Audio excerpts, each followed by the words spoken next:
This is my house that I am renting out on Airbnb.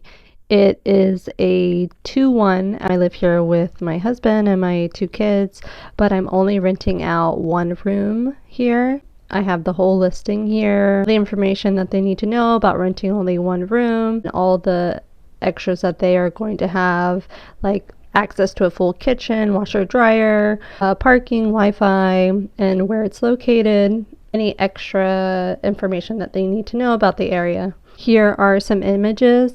So I follow a minimalist lifestyle, so everything here is very minimal, as you can see. So this is my bedroom that I'm going to be renting out, and someone's going to be staying in here.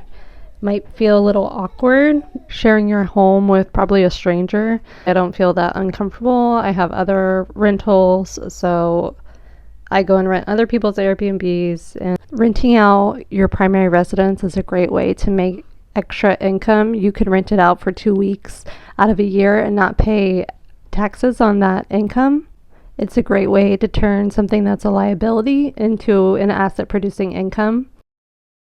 And Airbnb makes it really easy for you to post a listing. I have several other listings here, so I'm very used to, if I go here, list another place, welcome back, create a new listing, and you just kind of just follow the step-by-steps.